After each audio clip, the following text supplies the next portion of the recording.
Bruins Beat is brought to you by Prizepicks. And welcome into the Bruins Beat, presented by Prizepicks. Go use that promo code CLNS to get $50 back when you play just $5. I'm Evan Marinofsky. That is Conor Ryan. Conor, what's up? Evan, I'm doing well. How you doing? Doing great. Doing great. I just switched up the intro there a little bit. Different tone, different emphasis on things. Because it's a weird part of the year. We have a 2-week break, but not really. But no Bruins for the next 2 weeks. What are we going to do? What are we going to talk about? I mean, I thought we discussed this, Evan. I thought we were going to review episode by episode of The Sopranos to kill the time. That's right. I forgot about that. Maybe this will finally be what gets me to watch The Sopranos fully. Yeah. I thought we didn't agree to that. We're going to have a lot of time, it feels like, the next couple of months that I don't know if we're going to be talking about playoff hockey. So I think we got to change some things around. Become a TV show podcast. Yeah, exactly. We're going to have to augment, I think, our plans a little bit for the next couple of months. Hopefully not, but not looking great. Not great. I see the hat you have on today. There's a significance behind it. Oh, I think. What could that be, Conor? Well, Evan, I don't know if you're aware, but the Beanpot final was held on Monday night, and the Boston University Terriers, in a matchup against the top-ranked Boston College Eagles of Newton, they beat them. BC, I believe, has won 9 games in a row. Yes, Cole Iserman, Newburyport's own, scored a goal in the third period. BU wins 4-1, and it's crazy. Like, atmosphere was great. I think we can both attest Phenomenal. to it. Yeah, unreal game. It's not often you get both teams landing 40 shots on goal in regulation. Like, a lot of back and forth, a lot of star power on both teams. It's crazy. Like, the BC fans were loud, the Super fans were out there, and then by the end of the game, like, I don't know if you got to take the commuter rail or some shit, I think, to get all the way out to their campus. So they all left really early, but alas. But good to see the Terriers. Good to see the Terriers back on top. I believe that's 32 Beanpots for them. No teams coming close. BC has not won since 2016, which math's not great, but I think that's a long time ago. So all is right with the world, I would say, Evan. It is. It seems to be. It was a big win for you guys. 4-1. Great game, as you said. I think 4-1 makes it look a little more lopsided than it was. Yeah. I felt that game was much closer than that. But Yegeroff is amazing in net. I mean, that kid can freaking play. And coming in mid-season, like what a find by Joe Pereira and the BU, and the BU assistants, like, plucking right out of Omaha, which is in the USHL right now, sort of burning, and they pull him out of it. And he's been unbelievable since coming in. So a lot of high-end prospects were on display. Haggs, Stiga was outstanding. Oh my God. Like, obviously the championship game, he wasn't as prevalent, but I still felt he had a great first period along with that BC team. And I never didn't notice him. He was, just makes so many, impacts the game in so many ways. I'm guessing NHL teams now are like, maybe we could have picked him at the end of the first round. Which brings us to this, because there was some Bruins tie-in to these games.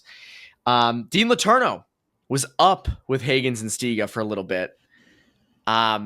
I only really noticed him in the first. He actually did have a prime scoring chance. He had a 2-on-1. I was like, oh my God, don't tell me he's going to score in the Dean pot, like his first career goal. I do like that the BC fans will like chant like Dean anytime he touches the puck. I think that's a great little thing they got going on over there. My thing on Letourneau, and I always see people on Twitter ragging on him and being like, this person, that person. I have not been impressed with what I've seen from him out of college so far. But, important but, as I said when he got drafted, this is going to take a while. We're not going to know if he's going to pan out or not. He could flame out and be a complete bust, or he could hit. But we're not going to know this year. Now, he might not pan out, and everyone's going to be like, yeah, I knew it the first year. And sure. But there's still a long road he's got ahead of him at BC and his own development. We're not going to know this year. We're not going to know with Dean Letourneau this year. It's going to take time. Yeah, I think when you evaluate Letourneau, right, and I think both you and I have preached patience with him throughout, even from when he was first drafted. And at that point, we thought he was, I think, going to go to the USHL for a year, which obviously that changed based on the fact that Will Smith left BC pretty late, opened up a roster spot. So we were always like, this guy's probably a year ahead of where he should be.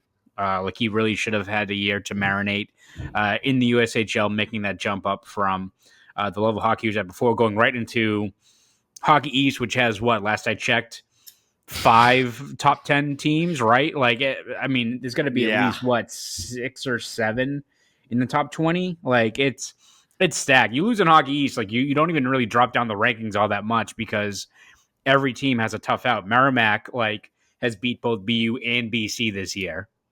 Like, pairwise, BC 1, Maine 4, BU 6, Providence 7, Yukon 8, ULOL 11, UMass 14, UNH 18, Merrimack's 20.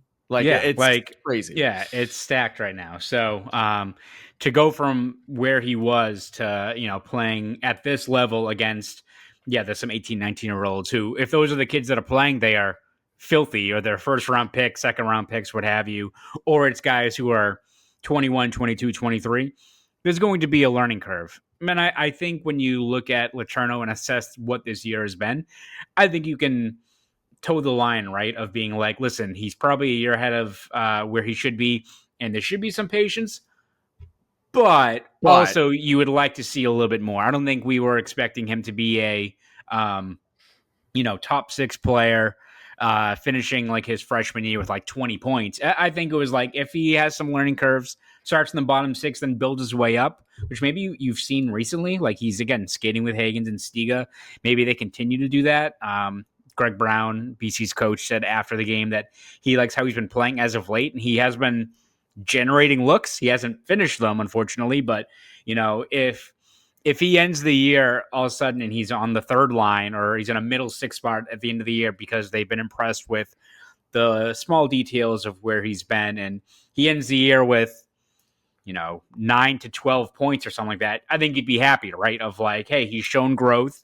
He's not taking the world by storm, but you like the trajectory. If he ends the year on the 4th line or as a scratch during the playoffs, and he ends the year with 0 goals and 4 assists, or 1 goal and 4 total points, that's not great, right? Like 2 assists in 26 games. So right, far. Exactly. So if that is like the stat line at the end of the year, that's not great. You want to see a little bit more. Like, I think when you have a player with that skill set, where how tall he is and he's such a unique player, there's going to be, room for those kinds of players to grow. And it usually takes some time for them to find their footing, those kind of bigger forwards at the college level. But that being said, like, people look at Tage Thompson as a comparison, and he was kind of a intriguing prospect, going into college. Took a while to take off in the NHL, but his freshman year at UConn, I think he had like 28 points as an 18-year-old, right? 32 points and 32. Games. Yeah, I jumped on that. I just looked it up. So that is one where these guys, the timeline is a little bit different, but I don't think you were expecting that from Letourneau. And again, Thompson was a NTDP guy, I think, right? Correct.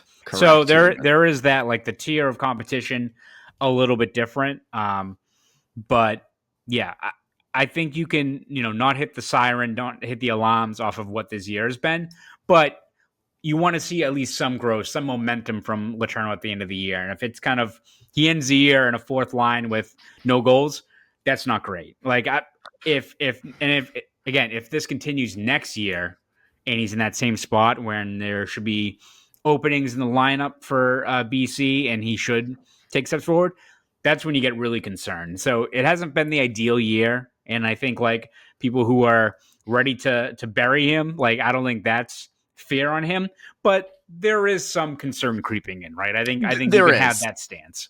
There is. And here's what I worry about. Like, let's say 4 or 5 years, we look back and we're, and he doesn't work out. And we look back to this year, and I think this is a vital year in development. I see this at the prep level all the time, where kids leave for junior early, or kids leave a certain level for the next level way too early, and it holds them back forever. Like, they never really regain that confidence they had. They never really get back to being the player they were because they jumped too early. And the reality is in today's game, no impactful player comes right from prep, which is what he was playing, to Division I college hockey. Nobody does anymore. If they do, they're in seventh defenseman roles. They're filling out roster spots. They're not really contributing, especially as freshmen or sophomores. My God, no. You need to play junior. And my thought with him all along was he needs to play junior. And I do think, like, if he doesn't pan out, are we going to look back at this year and be like, man, BC's kind of screwed him? Because that 1 year, he could have been in the USHL and playing against, being an older kid, being against tougher competition, but not Division I college hockey.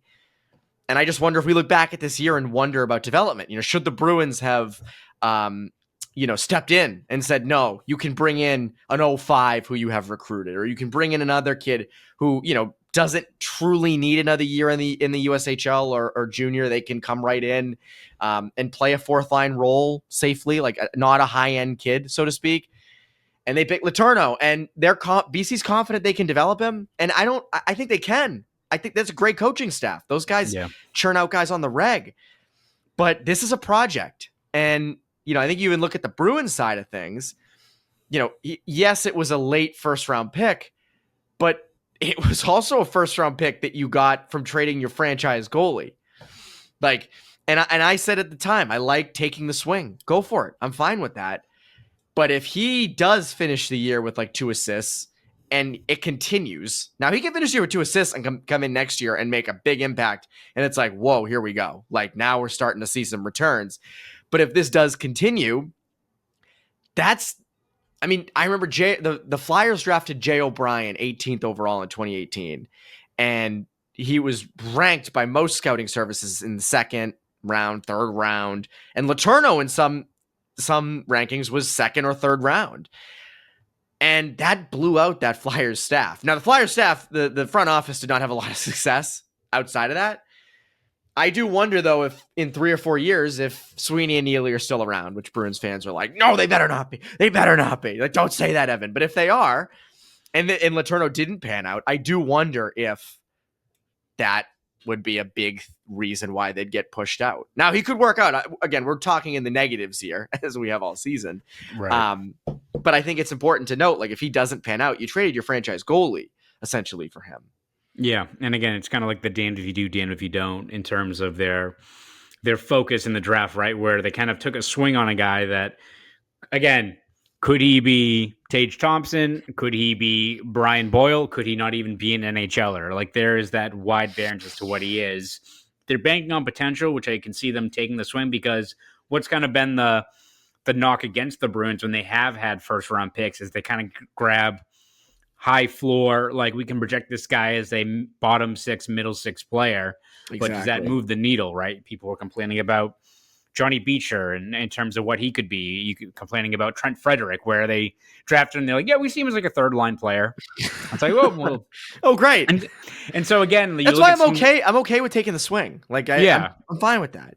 Yeah, because again, you could look at some of the other guys that were taken after him that were probably viewed as being more high floor players. And, high floor doesn't mean like, hey, this guy, we know he's going to be a bottom 6 grinder, but like Teddy Stiga is not the biggest guy, but you look at the way he plays, you're like, all right, I can project that guy as could be a 20 goal middle 6 guy, which if the Bruins, you desperately need, right? It's like, take him right now. Like the one thing the Bruins do need is just some like scoring talent. I don't care if it means like this guy's going to be a bona fide top 6 player. Maybe, again, he lights it up in the OHL and he becomes more of a 20-goal guy. The Bruins need 20-goal guys. Like, I look at Liam Greentree, who was taken right after Letourneau. I think he's with the Windsor up in the OHL. Was over a point per game last year. I think there was concerns about, like, one, I think Windsor was not a good team last year, I want to say. And I think there's concerns about, like, his skating ability, but he's got a good shot, is effective in the offensive zone. So, again, you get to that part of the first round, there's going to be flaws. You can poke holes at any prospect. Yeah. But Liam Greentree this year, I think he's on pace up to like elite prospects projections for him. And I think he's on pace for 117 points for Windsor. And it's like the Bruins need a lot in their pipeline, right? In terms of like centermen and guys that have that top 6 potential. So I can see why they took Letourneau, but also this team desperately just needs like a scoring wing who Bruins fans can look to and be like, that guy's lighting it up. Doesn't mean it's going to work out. Jackson Nico is really good in Oshawa. Didn't pan out, but the Bruins just need some of that scoring touch and skill in their lineup or in their prospect pipeline. And you're kind of waiting for that to break through. It may not be Letourneau this year. You hope it's for next year. But in terms of looking ahead, yes, talent down the middle is the top priority, but just getting some wingers that can contribute. I feel like that is an maybe overlooked thing that this team needs to add to their pipeline moving forward. I agree. And it's so interesting because, like, it's so funny right now. I don't think there's ever been a time in college hockey where there have been so many high-end local kids at local schools. And it's like, imagine if like Ryan Leonard was a Bruin or like Teddy Stiga or one of those guys. And it's a pipe dream. And those are, but still. It is kind of funny that the Bruins were like knocked for a couple of years, right? Of like always going for the Hockey East guys. And then it feels like they got slammed on the radio. It's like, they're just going to take the Hockey East guys, these bozos. And then like they like pivot and they go to like the Canadian teams and stuff like that now, which is, I'm not going to knock anyone for doing that. They've done a lot of work recently with the Canadian juniors going overseas. They have a big presence in Sweden, all that stuff. It's great. But I feel like once they pivot slightly, Hockey East just has unbelievable prospects coming in. It's like, I mean, look at the Capitals. You look at Ryan Leonard. They got Cole Hudson in the second round too. Like legit skill, who are all of them dominating at the highest level of competition in college hockey right now. It's like Hockey East, and it's not going to go away either. Like more and more players are going to these programs in Hockey East to get that experience, competition, all those things. So the Bruins, again, hasn't always worked out targeting the New Englanders or the Hockey East kids, but they put a few more scouts around Aganis and Conti and some of these other places because the amount of high-end talent coming through Hockey East isn't going to end anytime soon. And get ready for the high-end CHL kids who are going to commit to the Bs, the BCs, and the Providences and so on and so forth in the offseason. I think that's going to be something that certainly happened. So that's our Dean Letourneau minute. We haven't done a Dean Letourneau discussion in a while, but now is a good time to do it with the Beanpot. Something that's also it's a good time to do is our friends over at Prizepicks. Best place to get real money sports action. With over 10 million members and billions of dollars in awarded winnings, Prizepicks has made daily fantasy sports accessible to all. You just pick more or less on at least two players for a shot to win up to 1,000 times your cash. Run your game all season long on Prizepicks. Hit the ice this hockey season with Prizepicks. Again, the best place to win cash while watching your favorite sports. It's the best place to get real money sports action. Prizepicks, by the way, invented the flex play. You know that? They invented the flex play, which means you can still cash out if your lineup isn't perfect. You can double your money even if one of your picks doesn't hit. And as I've said, Prizepicks now offers MasterCard for quick and easy deposits into your account this sports season. Sign up today and get $50 instantly when you play just $5. You don't even need to win to receive the $50 bonus. It's guaranteed. Now again, David Pastrnak, once play starts back up, that isn't Four Nations, good one to take. I like Pastrnak. And if you want to get out on this, download the app today and use code CLNS to get $50 instantly after you play your first $5 lineup. Again, download the app today and use code CLNS to get $50 instantly after you play your first $5 lineup. Prizepicks, run your game. Run that game, Connor. Just keep on running. And by the way, they have Four Nations. So make the games interesting. Make it fun. Go to our friends over at Prizepicks. The game against the loss against the Knights happened at this point. We're doing this Tuesday because Monday was very busy for both of us. So, it's a weird week, so we can do these whenever. Happened a while ago. I don't want to break down that game. I don't want to get into that. But I'll ask you this.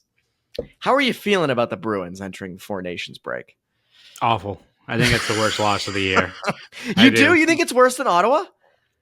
Yeah, I mean, because you got a point out of that. The fact that these games are that critical at this point, and, as awful as this year has been for this team, the one thing that has been slightly consistent is they hold on to leads, or they at least salvage games when they're holding a lead in the third period. Entering Wednesday's game against the Rangers, they were 16-0-4 when holding a lead after two periods of play. And then now they are 16-2-4.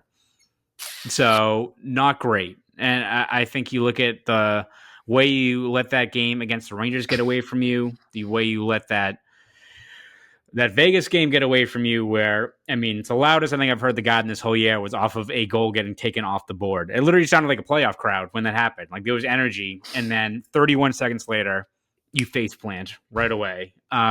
Immediate. It's just, I don't know. I think you look at maybe every single game moving forward is going to just have that more and more of that urgency. So if they have a 3-goal lead in the third period and they lose to the Ducks or something on February 22nd, maybe that is the new worst game of the year. But I just think, like, Vegas is a stronger opponent than Ottawa, and they're better than obviously the Sabres, who kicked their ass on the road a few weeks ago as well. That one was a bad loss, but I just think you look at the stakes involved, the missed opportunity, where I think what has been the trend also this season, Evan, where the Bruins lose a game and it's the same day that everyone else loses. Like, and so it's also annoying because it's like the Bruins also haven't had that knockout punch where, like, they lose and then, like, Montreal and Detroit and Columbus and Tampa and everyone else lose. Like, they haven't had one where all those teams win. And so it really twists the knife. Every time they lose, it feels like the other teams lose as well.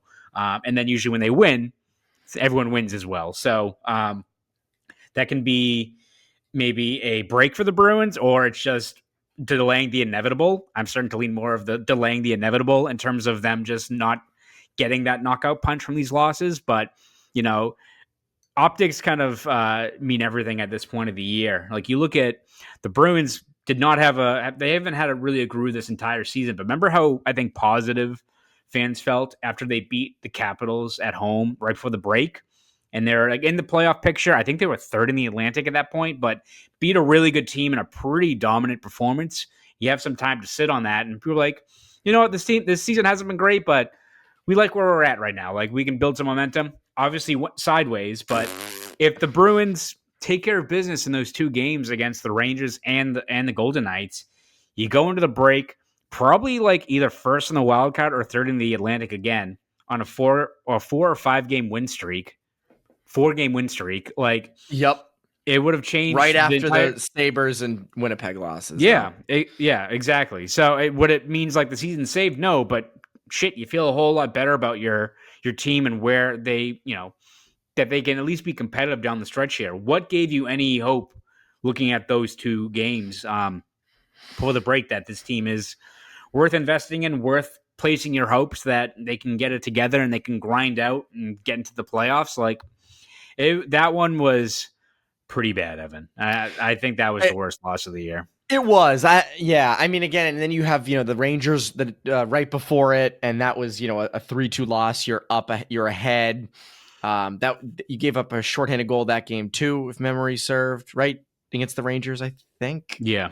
Yes, that was the one, the 2-on-1. The shorthanded goals blend together for me at this point. It's interesting because they're 6th in the Atlantic, and you would think, like, oh, that team's out of it, but they're only a point out of the wild card. And that's the problem, is, like, they are delaying the inevitable, because I think all of us who watch this team are like, I'm not investing in this group. I don't want to do that. And I think when you go the way they went into the break with those 2 losses, 1 goal, blowing leads in the third, it's just like, we really want to give up futures for this team? Really want to give up roster players for non-assets, for just other players to try to continue to compete for the playoffs? I don't see it. So I'm with you. I don't feel great going into this 4 Nations tournament. It's also interesting to me. They have the 4th worst goal differential in the East, and they're still somehow, like, near the playoffs. Ironically enough, though, the Western Conference, like, every team outside of the playoffs has, like, a negative goal differential. I was going to say, I was thinking, like, oh, maybe the Bruins will be, like, 4th in the, 4th worst in the East, but then they'll still be, they'll be like 5th worst in the league. Not quite. San Jose -68, Chicago -42.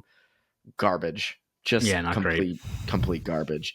4 Nations coming up, starts Wednesday with Canada and Sweden. Then US picks up the next day. Thing starts in Montreal. I think if I'm looking at it from like what do I care about if I'm a Bruins fan? Obviously, like, where you live. If you're in the US, you care about the US. If you live in Canada, you care about Canada. Finland, Sweden, same things. You want to see McAvoy play well. You want to see Marchand play well. Elias Lindholm was an interesting case. I was thinking about this today. So he is on the fourth line to start with Sweden. So not great. But I do wonder, is there any chance if he plays fairly well, gets to maybe move up the lineup, that he can gain some confidence? I know fourth line typically doesn't do that. I'm trying to grasp at some straws here. But I just wonder if Four Nations kind of reinvigorates something within him.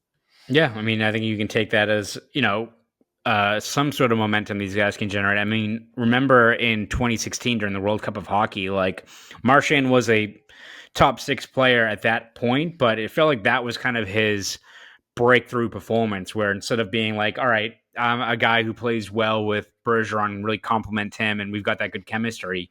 He plays on that line with Crosby, Bergeron in the World Cup. Pretty much like helps them win that tournament. He was unbelievable in that tournament. Oh. And then he elevates from being a top 6 player, good player, to this guy can be a 40-goal scorer, like top 5 winger in the game. I'm not saying that's what's going to happen to Elias Lindholm, that he's going to just have We're saying it right now. Top 5 center in the NHL after this. He's going to have a hat trick against Team USA or anything like that. But yeah, if he's it's all about confidence and momentum. And if he has a good tournament, you hope that can kind of springboard him a little bit down the stretch. And I think he has been playing better. Like I still think this year is kind of a wash in terms of maybe expectations or what you expected him to do. But I do think he's been somewhat better over the last couple of months, and maybe he's settled in a bit more. But yeah, I think you look at a lot of these players and listen, you need all the help you can get for this Bruins team. So if not just Lindholm, but if Marchand can, get on a roll here, if McAvoy can, help lead Team USA to a title, if Swayman gets into some games as well, depending on how that pans out, because there's a lot of good goaltending talent on that Team USA team. I think you'll take all of it if you're the Bruins, right? Because all those guys need to pull their weight down the stretch here. This team has any chance of making it to the playoffs. I agree. And it's interesting, as a whole in the tournament. I mean, I think I'd love to see the tournament expand in future years, where you get other countries in there, Czechia, Russia, just to kind of expand it from 4. But I think my big takeaway going into the tournament, or one of my big thoughts, is USA Hockey's come a long way. Not that they were ever behind, not that they were ever bad or anything like that, but I just think the ADM model, the American Development Model, which really emphasized skill, small area games, skating, edge work, all little things that had big impacts. You see that Jack Hughes, Austin Matthews, just the Kachucks, like Eichel. Eichel is a great one. Kyle Connor is a slick player like that. Matt Boldy, these guys who I think if you went back 15 years. Like, even go back to that 2010 team. If you said then, in 15 years, the Americans are going to have like a lot of skill guys and a lot of goal scorers, you'd be like, what are you talking about? No way. And they do. I mean, even on D, like, you obviously have like Slavin, but McAvoy, Fox, Werenski, like the Sanderson. Even unfortunately, Quinn Hughes is out, but like Quinn Hughes was like probably bingo. Forgot about him. Maybe he's not Kale McCarr, but like those two are, I think, in their own tier right now in terms of how good they are as playmakers. Right? Agreed. And again, like Quinn Hughes, American defenseman. I mean, it had been a long time since a small American defenseman, the way he plays, and is effective the way he's effective. So I think USA Hockey's come a long way, and they should be they should challenge Canada to win this. I mean, they definitely have the edge in net. I mean, my God, like not even remotely close. Do you have any big like overarching thoughts or takeaways for this going into this? I mean, I'm actually excited. I know that people are like, is this thing gimmicky or what have you? I think anytime you have best on best international competition, it makes for a great product on the ice. I'm excited for it, and I'm excited for it to see how these guys all play together. Which teams can kind of get that chemistry going right away.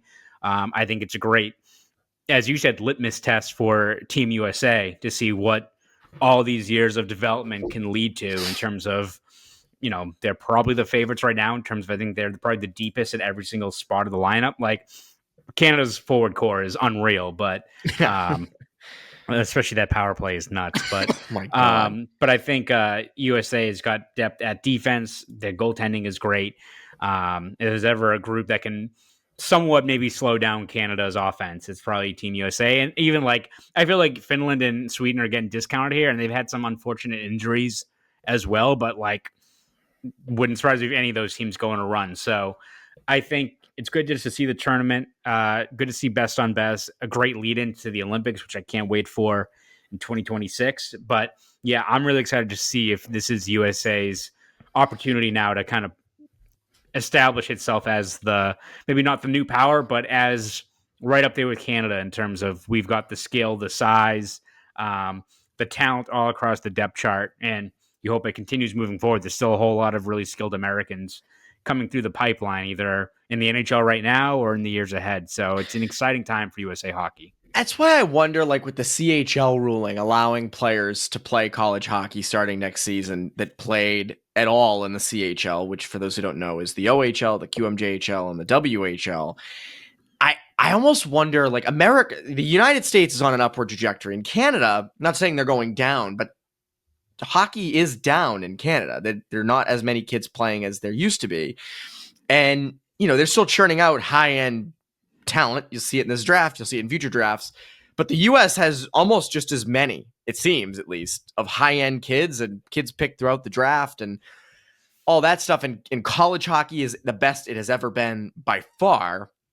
And it's great to, obviously, these high-end Canadian kids boost these programs. But I do wonder if an aftershock of the CHL ruling is, lower-end Canadian players who are going to be, third and fourth liners in Division One are replacing might be replacing American players. And I do wonder if, where does that hurt? Does that hurt USA hockey development at all? I'm not saying it is, but that's something I wonder. Like I just did a whole big thing on the CHL ruling in our latest magazine. And there's so many things that could happen, might not happen.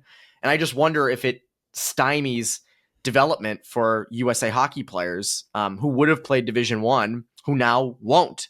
Not saying that those kids are going to be studs on the next Team USA Four Nations team, but you still want as many good players coming out of your country as there can be. So I don't know. It's interesting. It's interesting to see. Connor, what can the people look forward to from you over these next couple weeks? Yes, you can read all of my stuff over at boston.com and the Boston Globe. Even during this break, we'll have you covered every step of the way with coverage from Four Nations Face-Off. We will be in Boston. I think it's a big reveal. We will be at home. We will be at TD Garden for those final three games, and we'll have you covered every step of the way with trade rumors, what the Bruins' plans are going to be for the next couple of months. Should be a busy time of the year, so please read all of our stuff over at BDC and the Boston Globe. And if you want to follow me on Twitter, X, whatever it's called, you can at Conor Ryan _93. Go do all that. That's Conor Ryan. I'm Evan Marinofsky, you Bruins Beat listeners. Have a great rest of your week.